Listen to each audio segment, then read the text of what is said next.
بسم اللہ الرحمن الرحیم۔ معزز خواتین و حضرات، السلام علیکم ورحمۃ اللہ وبرکاتہ۔ جس لونڈی کا حید رک چکا ہو، کیا اس کی عدت 3 حید ہے؟ یہ ہے آج کی حدیث کے سبق کا موضوع۔ مشکات المصابیح کتاب النکاح، باب ہے لونڈیوں کی عزت برائے رحم کے حوالے سے 3347ویں حدیث کتاب میں ہے، جبکہ دوسری طرف چھٹی حدیث باب میں ہے۔ الفاظ سماعت فرمائیے گا۔ وعن مالک قال بلغنی ان رسول اللہ صلی اللہ علیہ وسلم كان يأمر باستبراء الإماء بحيضة إن كانت ممن تحيض و3 أشهر إن كانت ممن تحيض وينهى عن سقي ماء الغير۔ معزز خواتین و حضرات، یہ روایت آپ الفاظ پر غور کیجئے، کسی کتاب میں نہیں مل سکی، اور الفاظ پر غور کرنے سے سمجھ آتی ہے کہ یہ امام مالک کی بلاغیات میں سے ہے۔ بلاغیات، اس کا معنی کیا ہے کہ امام مالک نے کہا میرے تک حدیث پہنچی ہے۔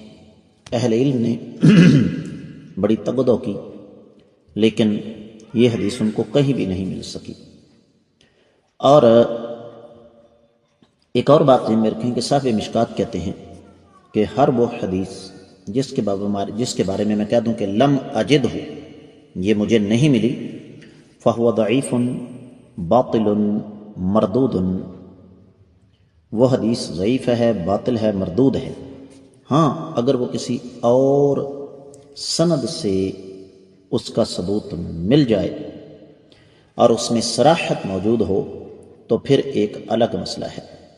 یہی وجہ ہے کہ محدث العصر شیخ زبیر علی زئی رحمہ اللہ نے بھی یہی بات بیان فرمائی ہے کہ ہمیں یہ حدیث کہیں نہیں مل سکی۔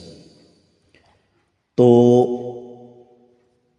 حدیث کے بارے میں تو پتہ چل گیا، اب اس کے ترجمے کی طرف بڑھتے ہیں۔